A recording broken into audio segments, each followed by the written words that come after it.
আচ্ছা, আমরা যদি আমাদের বৃদ্ধ বাবা মায়ের সাথে খারাপ আচরণ করি, আচ্ছা আমরা যদি আমাদের বৃদ্ধ শ্বশুর শাশুড়ির সাথে খারাপ আচরণ করি, একটা সময় দেখবেন আমাদের সন্তান সন্ততিও আমাদের সাথে খারাপ আচরণ করবে। তাই সন্তানকে সুশিক্ষা দিন, সন্তানকে কর্ম করতে শেখান, কোন কাজটা করা উচিত এটা শেখান।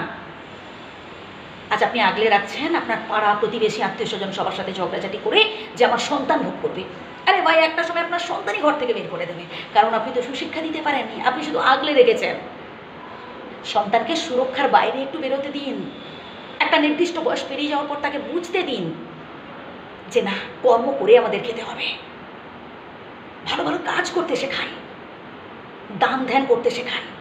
আমরা অনেকেই রয়েছি পুজোর সময় কিংবা ঈদের দিনে আমরা সন্তানকে 10টা 20টা পোশাক কিনে দিই।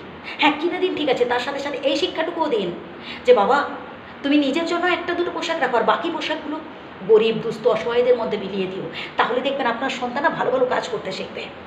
আসলে ভুলটা তো আমরা নিজেরাই করি। সন্তান একটা পেন্সিল কিংবা একটা পেন চাইলে তাকে আমরা 10টা পেন পেন্সিল কিনে দিচ্ছি। আমরা ভাবছি আমরা জীবনে অনেক কষ্ট পেয়েছি, আমাদের সন্তানদের আর এই কষ্ট করতে দেব না।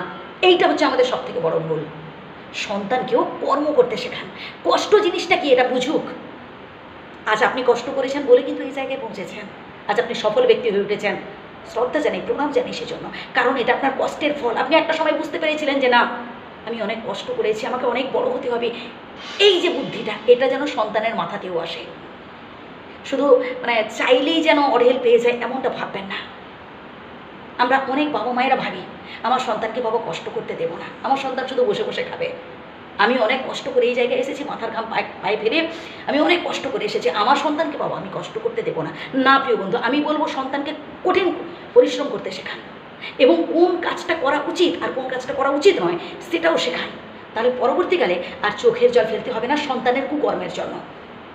সন্তান যদি ভুল করে তাকে বলুন যে না, এই কাজটা করা ঠিক নয়, তাকে সরি বলতে বলুন, এবং মন থেকে যাতে ক্ষমা চায় এই শিক্ষা দিন, মন থেকে যেন অনুতপ্ত হয়।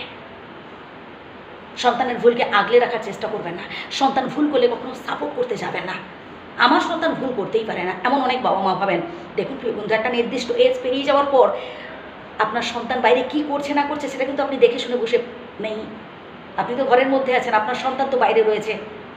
তাই জানার চেষ্টা করুন, আর যদি সত্যি আপনার সন্তান ভুল করে থাকে আস্কারা দেবেন না, তাহলে পরবর্তীকালে কিন্তু আপনার অবস্থা রাখালের মাসির মতোই হবে। আপনাকেই তখন চোখের জল ফেলতে হবে, আর এটা অনুতাপ করতে হবে যে হাই রে, কেন আমি সুশিক্ষা দিলাম না। তাই বারবার বলবো, সন্তানকে সুশিক্ষা দিন, ভালো ভালো শিক্ষা দিন। শুধুমাত্র পড়াশুনো করে ভালো রেজাল্ট করলেই মানুষ হওয়া যায় না, মানুষ হতে গেলে দরকার সহানুভূতি। ভালো থাকবেন, সুস্থ থাকবেন।